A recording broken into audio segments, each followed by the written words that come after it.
All right, I am so excited. This kind of new venture podcast. One of the people, as soon as I decided I was going to do this, who I knew I had to have on, because he's endlessly full of information and endlessly entertaining, is my old coach, my friend Brad Gilbert, the legend Brad Gilbert. How are you, BG? Good morning. How are you, buddy? And Brooklyn must have done a little bit of artwork there, because normally on Tennis Channel, it looks like you're in the closet or the bathroom. So background setting has massively improved, I see, on the new set. I appreciate you. Yeah, we had to step it up a little bit after 4 years of basically looking like I was the Blair Witch Project. We had to step it up a little bit. And listen, we're going to get to all things Andre and Murray and your playing career and kind of this magical journey that you're now on with Coco. But I think one of the things that doesn't actually get talked about enough, and it's been written about, you had talked about it in your books before, but it is very weird for someone to start coaching another top player while they're actually active on tour. And do I remember correctly that you were actually ranked higher than Andre when you started coaching him? Yeah, I was. And in 1994 in Miami, I think I was about 25 in the rankings. Andre had dropped to 30 because he was coming off a wrist surgery and missed 8 months. He really wasn't a 30 player in the world.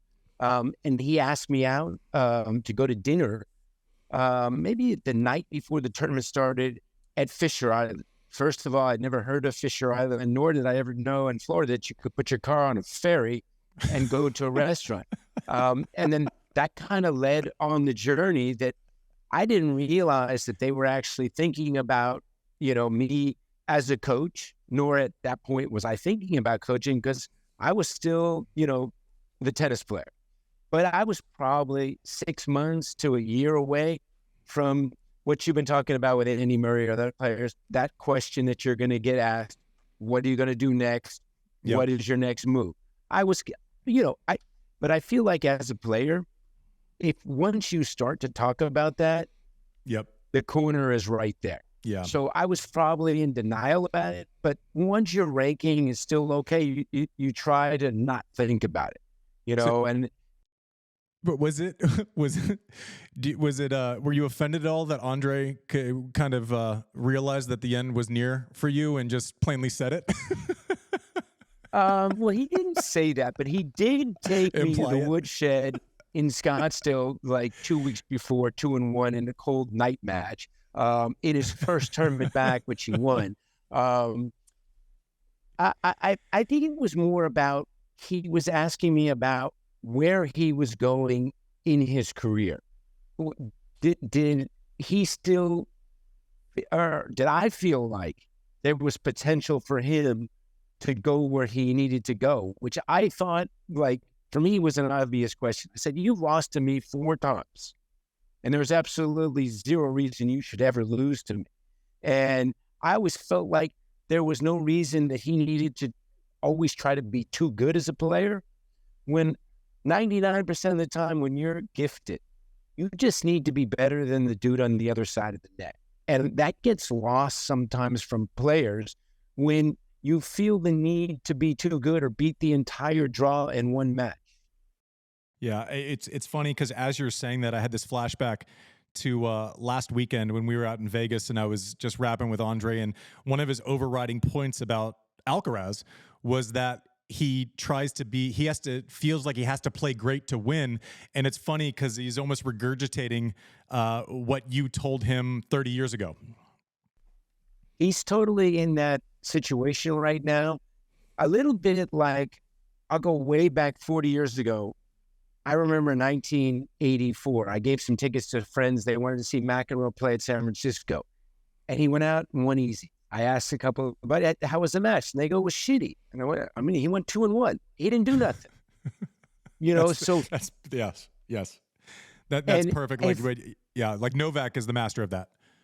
And if Alcaraz doesn't do some incredible slide, he doesn't do something, you feel now, because you've seen it. So he is all of a sudden, besides beating somebody They want to see a show. So that's a tough burden to always have to be. Where a guy like Sinner's game is a little more like a modern Novak or an Andres. It's hard and fast, but it's not as this excitement other than amazing ball striking. But you want to see the roadrunner skills and the defensive skills, the offensive skills from Alcaraz. And so he has to learn to deal with that now. So I have a question, and I hope I articulate it correctly. I was someone who, the next time I hit topspin on a backhand, will be the first time, right? I had serious things that I had to negotiate around. I think you were the type of player also where you problem solved a certain way. You get a lot of credit for the way you got through matches. You said, in the answer 2 questions ago, that Andre should have never lost to you 4 times. Now, if you were never going to be the best player in the world, do you think the fact that you had to figure out and negotiate ways to win matches, is that what has helped make you one of the best coaches in the world? Do you think if you would have had all of the levers of talent available as a player, that you would be as good of a coach as you've ended up being? I mean, it's a good, honest question. I'll give you a word that's really important for a lot of levels of tennis players, even the ones that are incredibly gifted. I say manage. You have to learn how to manage yourselves and be honest with yourself. So many players are not honest with what they don't do well. Mm-hmm. They overestimate what they don't do well, and they think it's a really good shot. I knew my backhand was just a decent shot, but I never tried to rip it. I might go 6 months before doing it, but yet I wouldn't miss it. And there's a lot of players today that you feel like have like a marginal shot, but yet they're trying to pull trigger on it all the time. So it doesn't equate the numbers that, like, all of a sudden you're trying to rip that shot. It doesn't make any sense. With your backhand, you did a pretty good job of managing it. Probably in retrospect, that maybe if I would have thought about it a little bit, because Andre told me the first time, he goes, why doesn't he have close grip on the two-handed backhand? Because only David Ferrer was one that had that even wider separation for you. But I did feel like you managed the backhand really well. And I think the thing that we probably did the best for you in a short period of time, the first day that I saw you in practice at Queens in 2003, besides the backwards visor and up and the disgusting gel in your hair dripping on your shirt. That's such an exaggeration. And you had oil stains on your shirt. That's such an exaggeration. You're letting time get in the, you're letting the truth get in the way of a good story. Don't let it get in the way of a good story. And you prefaced by, you were already prepping me that, like, what we were about to do in the grass doesn't count because I suck on grass. And you said that maybe the only person that I could beat on grass was a British wild card. And like instantly in my brain, I said, you serve well, you got a big forehand, and all we have to do is just tweak one thing, is your return of serve. Because remember, then you were standing on the baseline like Andre, but yet you would miss too many returns. I moved you back like 5 feet. Let's make some returns. So with you, it was just a small little tweak that changed how matches started. You make a couple of returns, you steal a break. All of a sudden, by the end of Queens, you were thinking grass isn't so bad. Yeah, grass ended up being okay for me. And I remember those first couple of days well. It was like a new beginning when I actually had space to operate. So a couple of things I get asked a lot about different coaches I had and what, some did well and what some, what other people, and they ask, what makes Brad so special as a coach? And I said, okay, so there's a tonal awareness and there's an ability to recognize when to deliver the information where his player is ready to receive it, right? So like, I know Andre would want to go on and you guys would have maybe a 4-hour conversation. He could be right off the court and you guys would settle in. I used to walk past you guys in locker rooms and you guys were like fully on one, like going after it. I didn't like doing that at the courts. I wanted to get in and get out. So you would approach dinner and you would say, okay, level with me here for 15 minutes. And you knew that you had my attention. I was calm. I was not in an emotional state. Where does that instinct come from? Is it something that's natural for you, or is it just a general awareness, something you have to think about? How does that manifest in such expertise? I mean, it's a great question in coaching, and that you and Andre couldn't be further from, the spectrum. Same like with an Andy Murray. Before a match, maybe 15 seconds was all I was going to get with you. And one time, I remember one time you were playing Cyril Saulnier at Indy, and I didn't think the guy could hit a backhand down the line. The guy hit like 10 backhands in a row down the line. You started railing on me. But a couple times you could be pretty brash before a match, and I wanted you to play a guy's forehand. Every once in a while, I'd tell you to play the backhand. Then you would tell me in the stands, see, you were wrong. It's about, understanding the player. Andre liked to talk a long period of time about matches and afterwards. You needed space, get in, get out. It's very similar to you about information is Coco. Coco, you can't go a long period of time. And she's a little bit like you, the Mission Impossible. This message will implode in 10 seconds.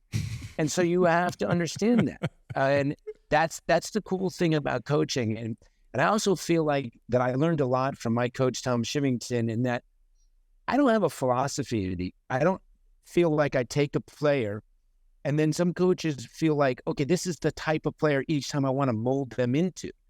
I'm always thinking about what maybe my player doesn't do that well. How are you going to manage that? And how are you going to maximize what you do well? And probably now, when you watch, I think the most important factor to being great is how do you manage that dip? Like Sampras could be playing awful, and he could be at 4-all. How often have you seen Joker? He's not at his highest level, but he's still on serve. And all of a sudden, if you have a dip, he can bite you in the ass, in 11 minutes. That, to me, is the difference between being good and being great. How do you manage when you're not at your best, and how do you take advantage quickly?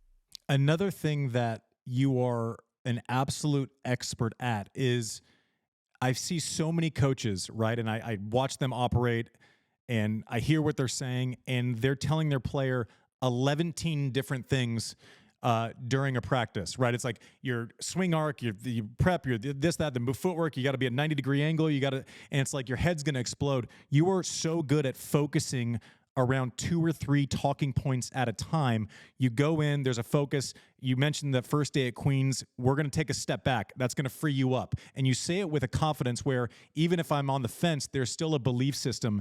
Is that something that's intentional, or do you just feel like you have to kind of tackle one problem before you can actually commit to another one? I feel like too many coaches in practice get too technical. Yep. I mean, I see it like every day. I'm on the court yesterday, and I'm amazed how many coaches are so technical during practice, and they feel like every swing you did something wrong. And I'm like, man, if you want to find something wrong, you will. But to me, it's not like the time to be doing that. And probably my all-time pet peeve, my coach, Tom Shivington's pet peeve, why do coaches stand so close to the player when he practices? Give him some space. You should be nowhere near the court when they're playing. You should never be standing. Andre would go nuts if the coach was standing behind the player when he's serving. Just give some space, give some freedom.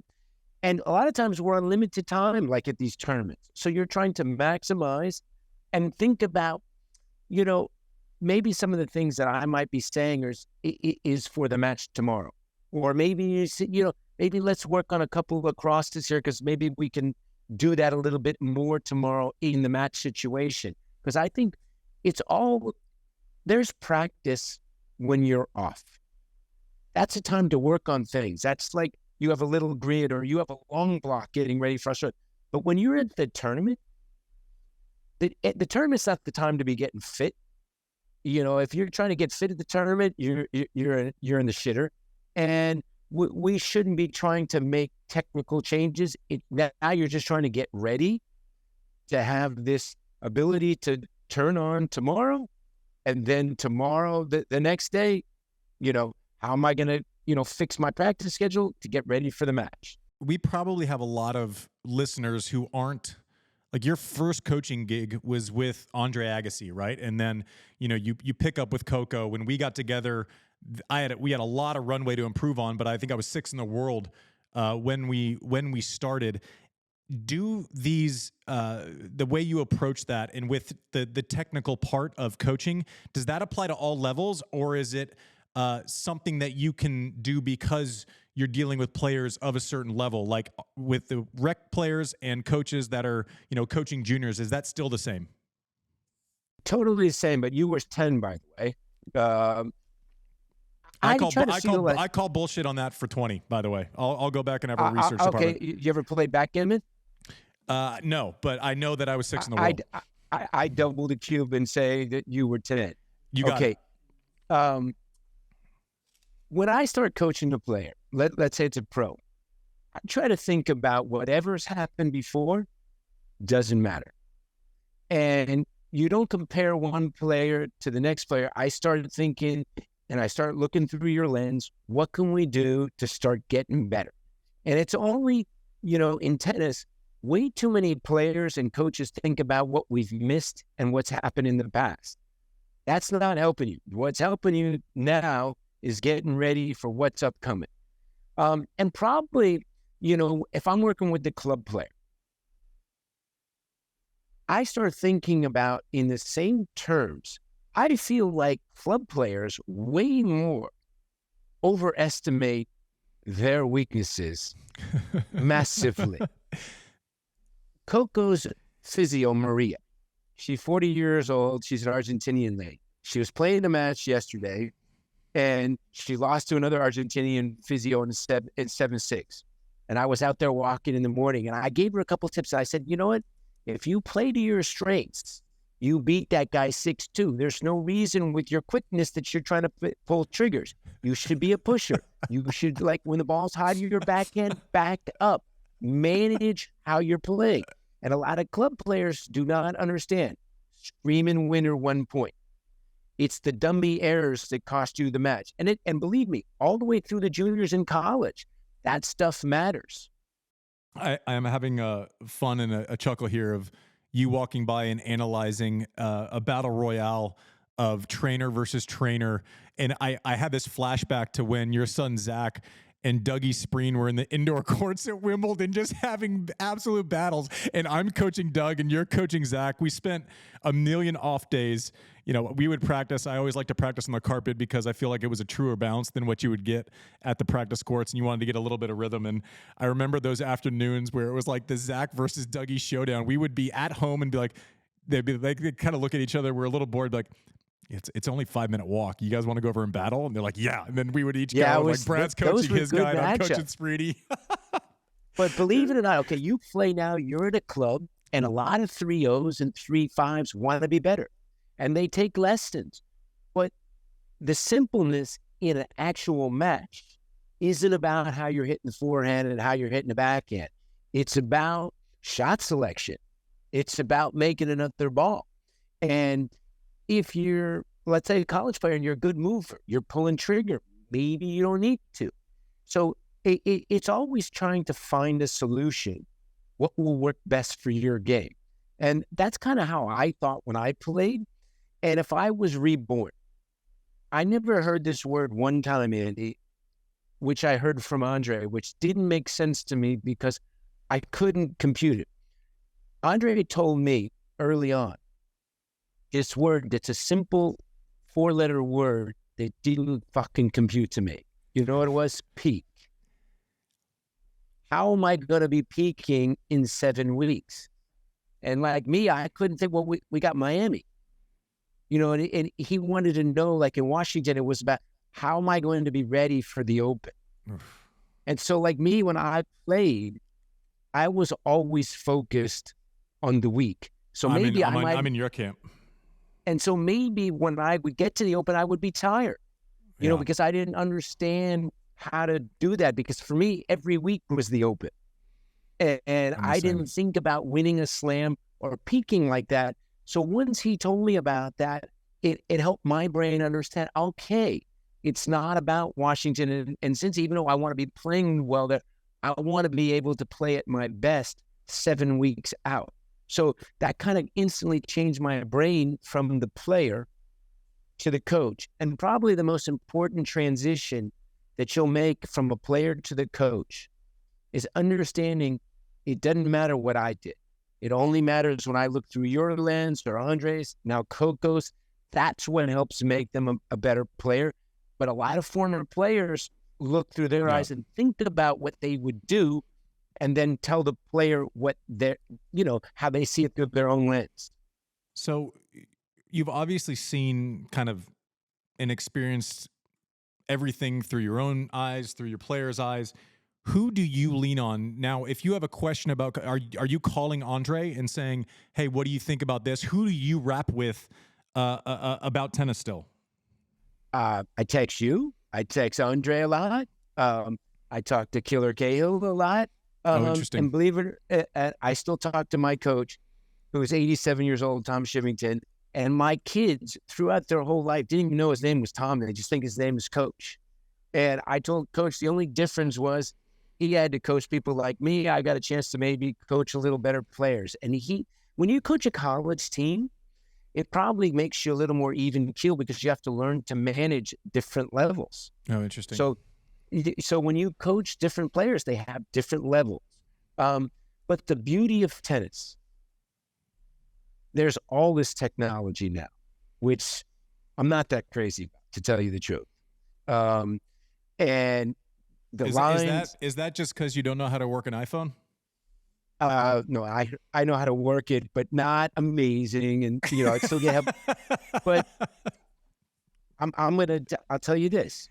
Okay, when you get 300 pages of analytics, there's some great stuff in there.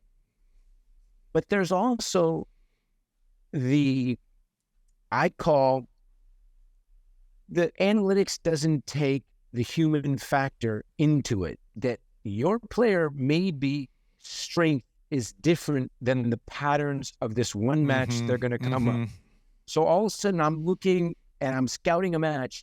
The girl is serving and doing everything that maybe tomorrow, when she's playing Coco, she's going to make an adjustment. If she doesn't, you're probably going to thump her. And I find that if I have 300 pages of analytics, doesn't your opponent have 300 pages of analytics?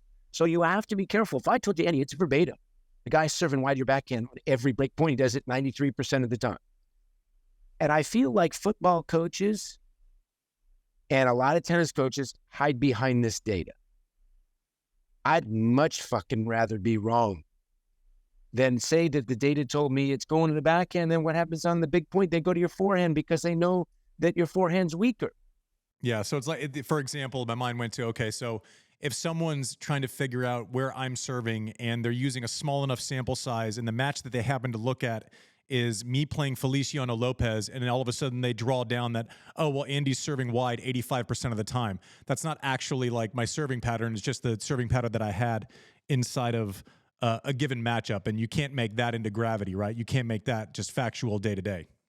So let's say they'll do it over, 80 matches.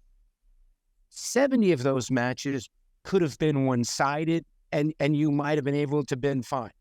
The matches that are most important are the matches where you're playing at the same level as your peers, and what changes can you make? I know that one time I looked at data a long time ago when Andre played Pete in the 99 final of Wimbledon. He was averaging about 99 miles an hour on his second serve. And he pumps it up to 120 against Andre immediately. Yeah. And so he knew Andre was playing really well there, and he was like, you know what? I'm not going to let him take some huge shots. And then all of a sudden, we weren't quite ready for that. And at 3-4, the match turned on a dime, 3-all, love 40, and he hit 2 second serve bombs. And then, and then Andre got rattled because he didn't break. But that's not going to be in the data. And great players probably have the ability to change data more than the guy ranked 80 or a girl ranked 150. Yeah, and the thing that is true amongst all great players is they generally force you to up your risk profile. Like you're talking about Pete having to go bigger against Andre. I'm not hitting a little bunny kick against Roger because I don't want to get neutral. And so across all of the great players that you've ever seen, I would guess that the easiest kind of common drawdown is that Pete example where he knows Andre is playing. He can, he's not going to be able to manage his serve, right? He has to actually create something special and vice versa. I always had to adjust against Fed and do things I didn't want, come in on balls I didn't want, try to be aggressive on the backhand when I didn't want to, a little bit more up my risk profile on a second serve.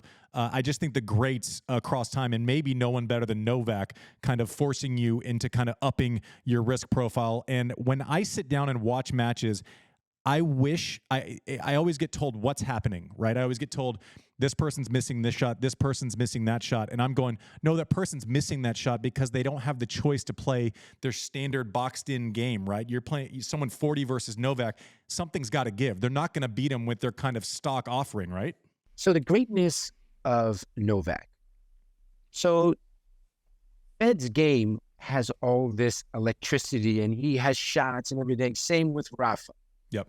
Take Novak. He's the greatest player ever at the neutral ball. It's not sexy. It's effective. And it forces you into making a decision that maybe you don't want, or maybe I'm not willing to play this 20-ball rally. And he wins a lot of points by not taking a risk. He's not hitting the ball inside the service box, but he's hitting a good, hard, quality shot. And I think that's the biggest change that I made with Andre, is Andre would go too big. Mm-hmm. He would risk too much on the first ball, and then he would litter up a stat sheet. And I'm like, you're not the type of player that should be littering up a stat sheet. I said, if you play a match and you can hit less than 10 unforced errors, nobody's going to beat you. You're not losing, yeah. Unless somebody plays a great match. But when you play 40 winners, 40 unforced errors, you know who was an unbelievable player to litter up a stat sheet? He wasn't a fast guy, but that's probably the best way he could play against good players, was Robin Soderling. Oh, man, he could thump it. Yeah, it's like he was most effective by kind of having peaks and valleys, right? Enquist, another Swede like that. Yeah. So when you're a great ball striker, there's no reason that you need to litter up a stat sheet. At least let the match come to you and see if you need to all of a sudden up what you're doing because your opponent's asking you to do that.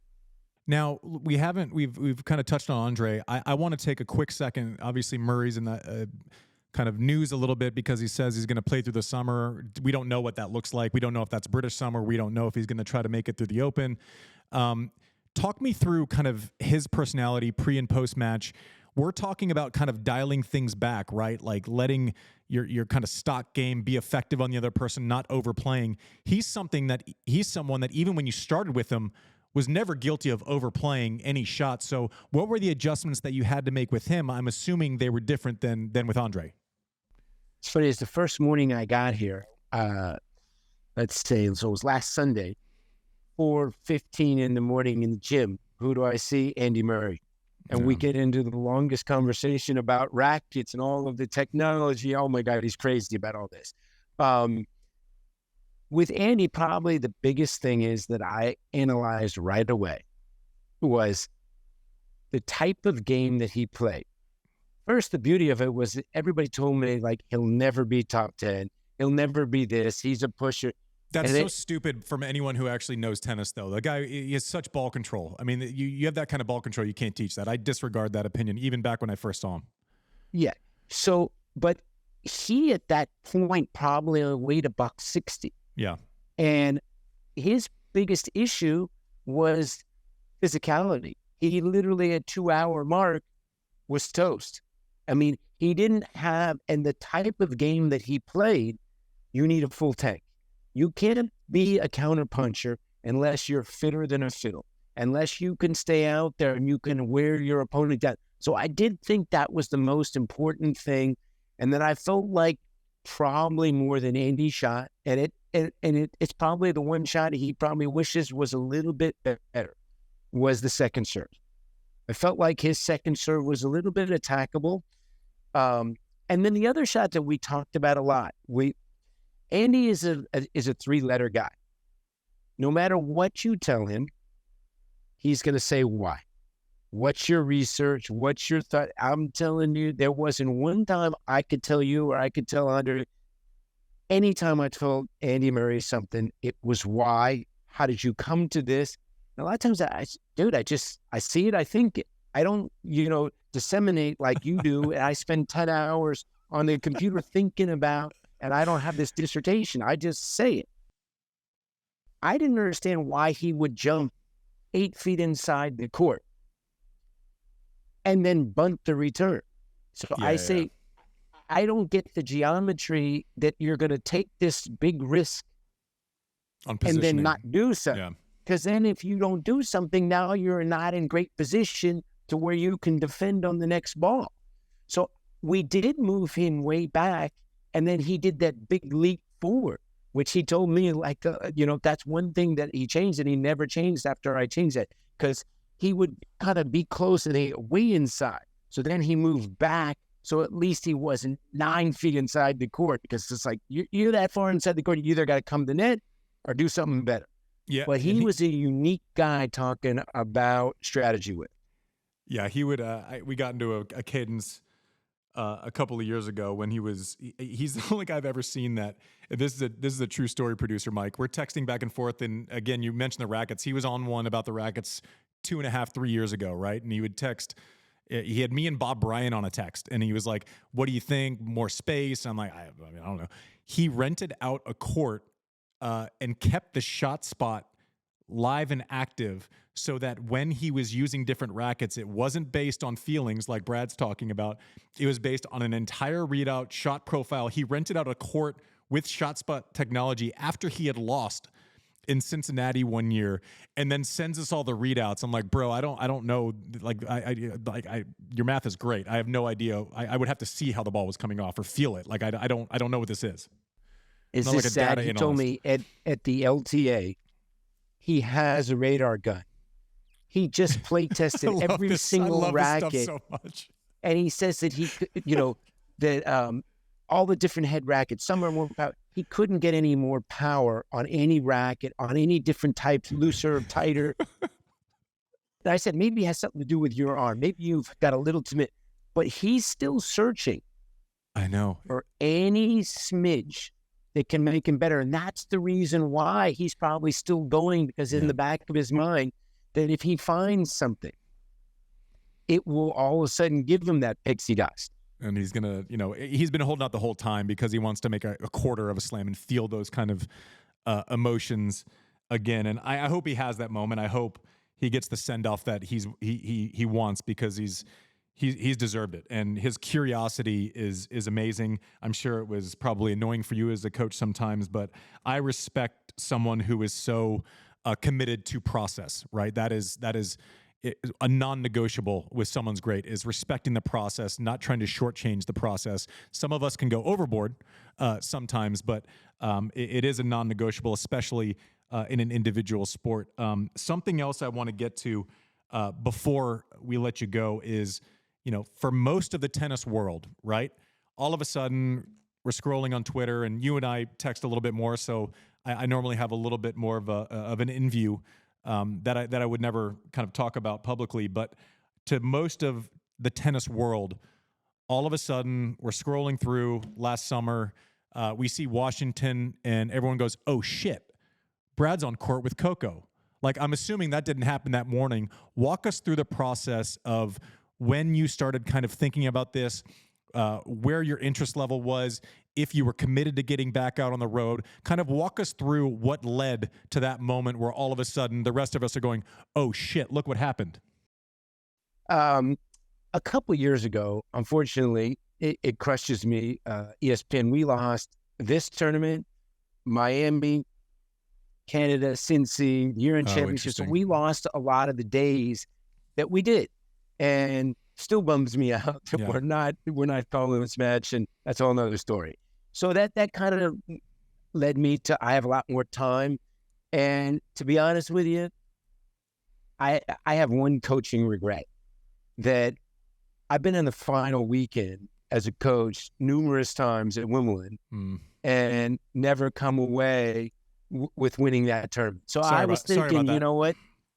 Yeah, Apologies. I was there with. My bad, bro.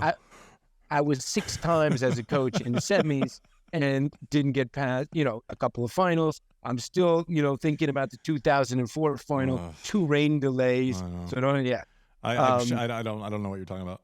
The 5-all 2 lead courts in the second set. All right, I don't want to leave this interview depressed. Let's move on. Okay.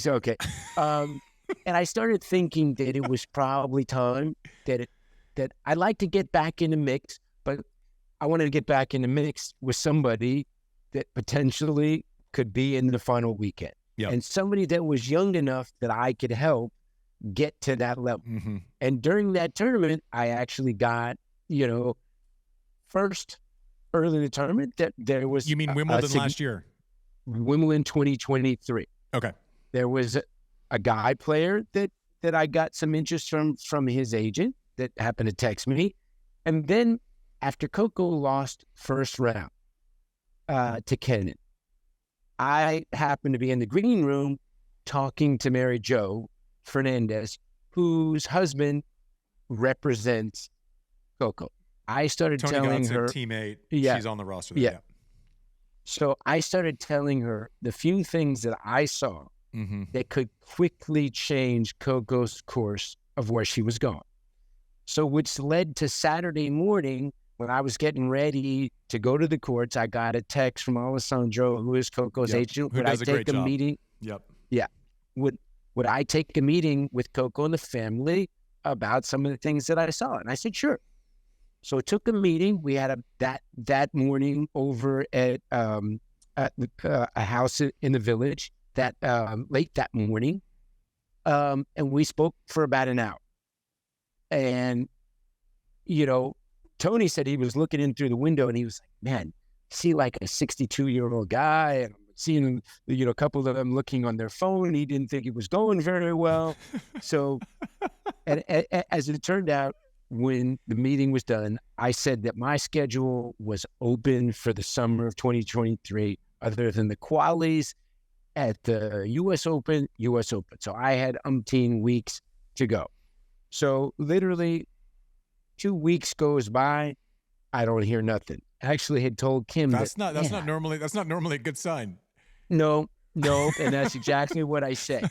And then the day before, I got a call from the tournament of Washington when I like to do something, Wait. So unrelated to Coco, Washington had you come in and do like an appearance?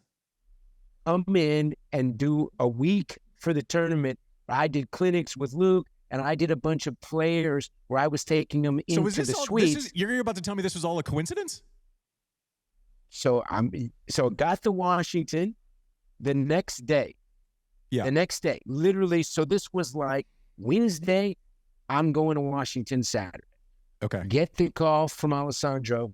He says, do you want to come down tomorrow to Atlanta? Coco's playing this exhibition in Atlanta. Do you want to do a 2-day trial? See how it goes.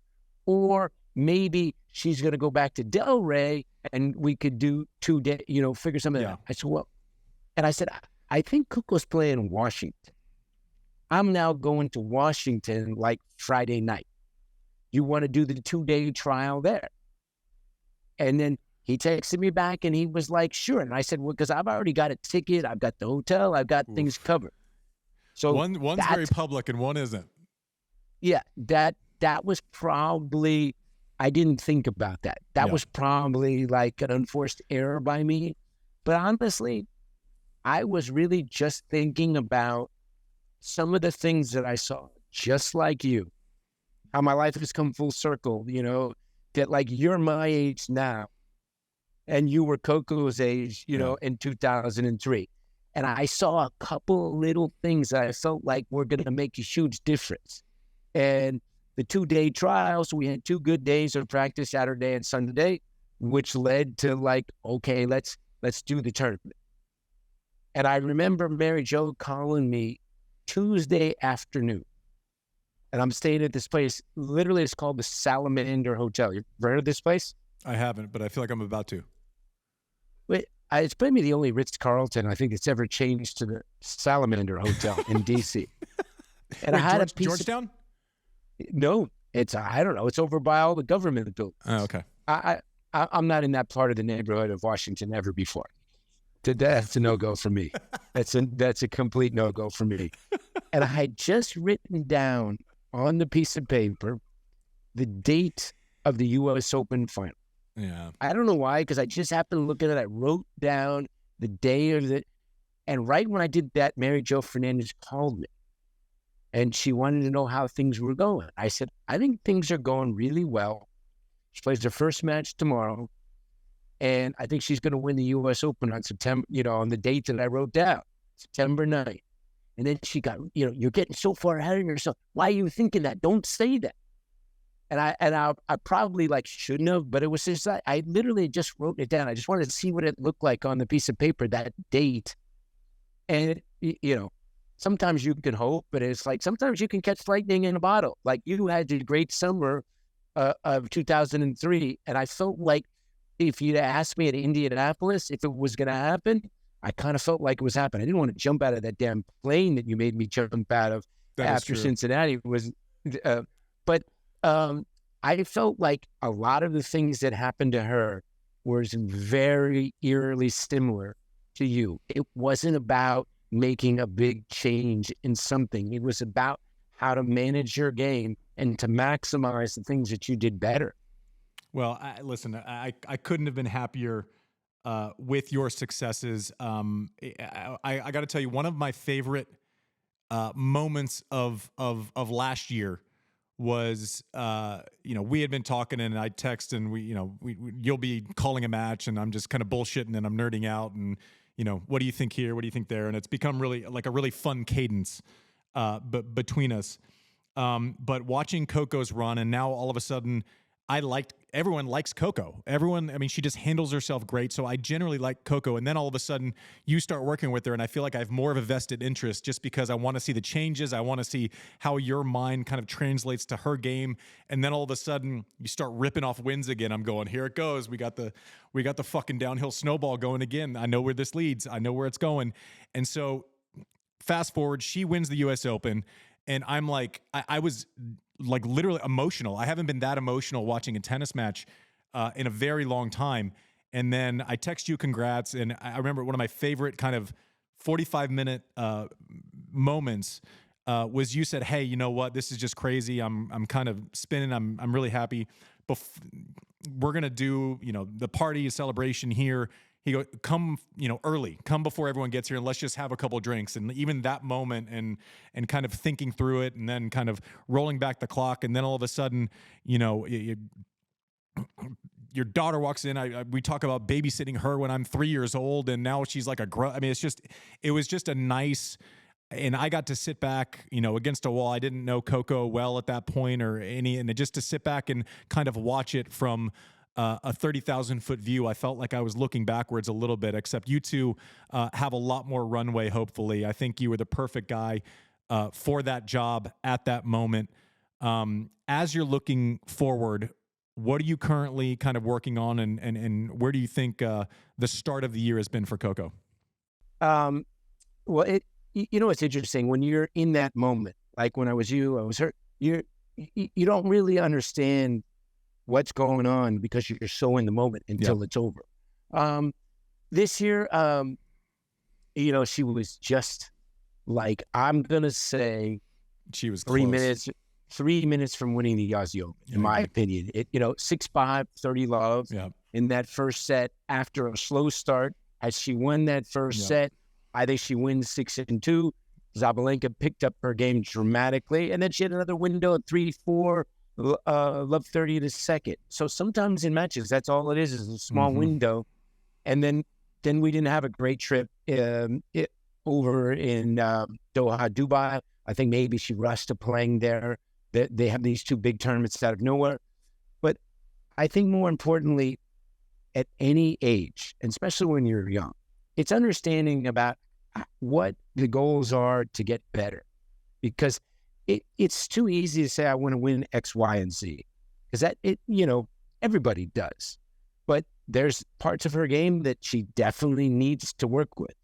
I've never got so many texts in my life once I started coaching her that instantly everything is about fix your forehand, fix your grip, fix your forehand. You have to, and it's like, I think sometimes people think, and even club players think, it's so easy to just fix something like that. And my first thought is, I don't know what you're like. I said, what happens if you fix it and it doesn't get better? What happens if you make a change and it doesn't get better? And then when you change a grip, you have to completely change an arc of a swing. What does that do to the arm? So there's more factors in making a change, and probably more than anything, mentally, it's not as easy as people think, because they think you're a pro. It's like, boom, you can do that. Not everybody's like Rafa that can make changes like all the time. Andre was another one that liked to tinker all the time, but not all players are like that. Were you like that? Could you make changes easy? I could try them. I wasn't against it, and I could tell you pretty quickly whether it was going to work or whether it wasn't. I wasn't scared to try anything. I mean, I felt like my entire career I was kind of trying to problem solve for these otherworldly talents, and so I was desperate at times. I would fucking try anything to try to get a different result.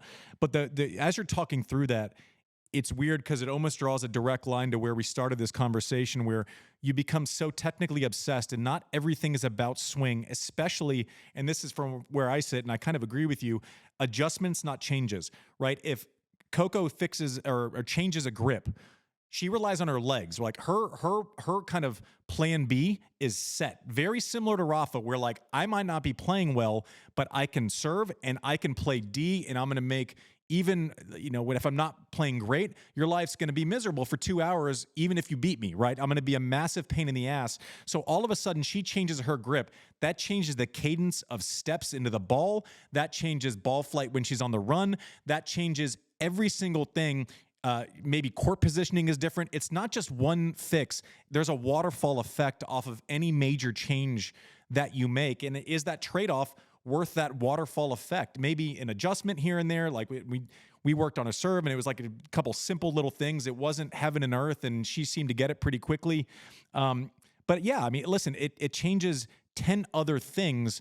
You change a grip, that changes. Okay, maybe I used to kind of play it offline, and now all of a sudden this grip dictates that I pull it this way. It changes kind of all of those instinctive reps that you've built up over the course of 20 years. It's more than just a grip, in my mind. If you ask like a really good 14-year-old, like a top junior, if you win 6-4, 7-5, 6-4, 6-4, they think you have to win way more points. It's amazing that, like in a 6-4 match, 1 percentage point or 2, yeah. And so, and it's a lot of times it's the key points. Some players, and at some point you do need to make a change when you're stuck or you're going backwards. And in theory, if you don't improve a little bit, Andy, you are going backwards, because there's new 17, 18-year-olds. But sometimes you can force change, and change, can be good. Just like sometimes the coach can be lucky. It's not what he said. It just happened to be a new voice, happened to be at the right place in the right time. So there is a little bit of luck factor, but I'm totally honest in that there's no way I can take a 500 player and take him to 5 in the world. You might do the greatest coaching job ever and take a 500 player that has a max of 350 and take him to 150. But you're not going to be recognized for doing that big, because you're not. You're going to be recognized for taking somebody that, taking them that. But honest to God, whether or not it's Andre or anybody, if you're coaching them, they have to have these God-given skills that help them. Otherwise, I'd just give you a magic pill. And honestly, at my age now, I take the losses so hard.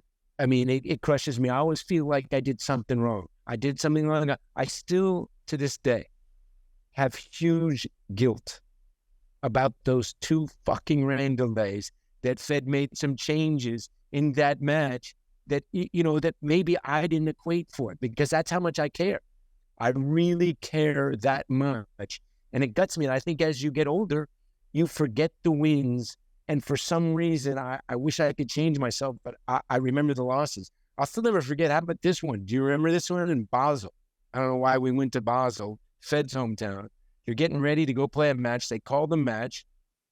And for some reason, you put on your shoes and you have two left shoes. Oh, I thought it was I only had running shoes, but maybe I'm just yeah. Yeah, maybe it's I had to go and play like the first 3 games in running shoes, I think. I don't think it was 2 left shoes. I think it was like I had these like spongy, like the shoes you're wearing right now. I'm like, dude.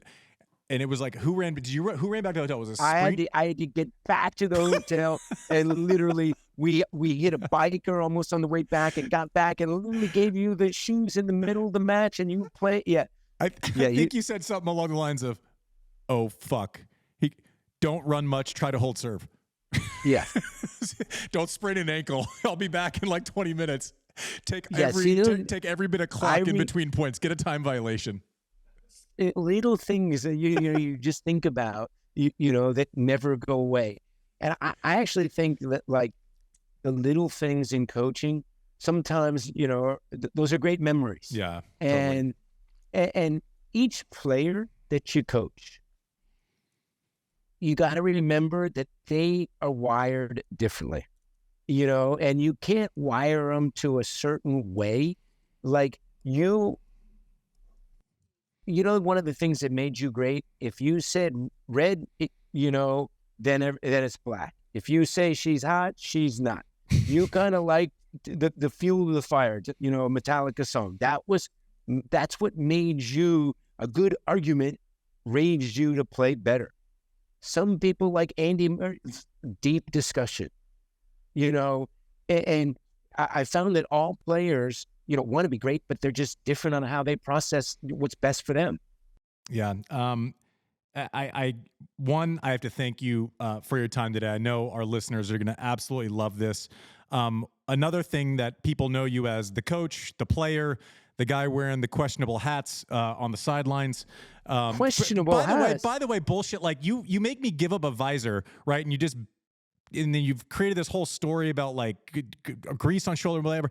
Like, and then you go wear the fucking hats you wear now, and you're making fun of my visor. That is hypocrisy like I've never heard. I was fine with the criticism of the visor before you started wearing all those stupid fucking hats. I got the bucket hats. I got the Panama hats. The Panama hat is like, bro, come on, man. When you're bald. Don't tell me I'm being bald. I'm fucking bald. Like, what are you talking about? Yeah, but I burn easy. So you need shade. It's a terrible look. And you know what? And then you know what's a bad move for a coach? Wearing a Panama hat? No, you got to have a coach. You got to have a hat. You got to have shades. You got to look cool. It's very important to look cool. If you look cool, you coach better. Yeah. And you got to have a hip look. So we got you from the visor to the trucker hat. Then you had better physical appearance. Well, that's fine. I listen. I'm owning my shit. I'm just telling you. You got to own some of your choices. One of the things that people don't see before we got sidetracked about your dumb Panama hats. One of the things that people don't see, and I want to give you credit for, whether it was Zach when we were young and he was a teenager, your girls Zoe and Jules and Kim. Your kids have turned out 10 out of 10. Like you have done an amazing job as a father. It's just, I was texting with Jules. Let me stop you there. Kim Gilbert gets all the credit. Oh, I understand that fully, but you were still present. Like I get who's doing the heavy lifting. I understand. I couldn't say enough nice things about Kim, but thank God they got her good-looking genes. Hopefully, like the same for your kids, are going to get a little more of your missus' genes. I hope so too. That was the plan. You can't beat good planning. Something else that I have regret about, and I don't know that I've spoken about it publicly. I regret my part in us not having more time together. I wish we would have. I think there was a lot of unfinished business. We've talked about it privately since, but I wish that we would have had more time, and I regret that. But I appreciate you. I think tennis is all you want is personalities. That's what you remember when we look back after all these years, and you've certainly been an outsized personality. And outsized personality is fun for a moment in time, but it doesn't have the staying power that you've had without quality behind it. And so congratulations on your career. I can't wait to see what happens next with Coco. I'm just going to give you a hug. I'm going to give you a hug through the screen because, you know, and as much as the wins and, the losses hurt, I felt like we 1,000% agree with you. We had more time. Yeah. And I never, there's been a bunch of Billy Martin Yankee situations, like with coaches that been back. Lendl's been married 5 times. I never went back to a player after I stopped. Wish I went back to you, because I felt like we had unfinished business, especially at Wimbledon. Maybe for the next life.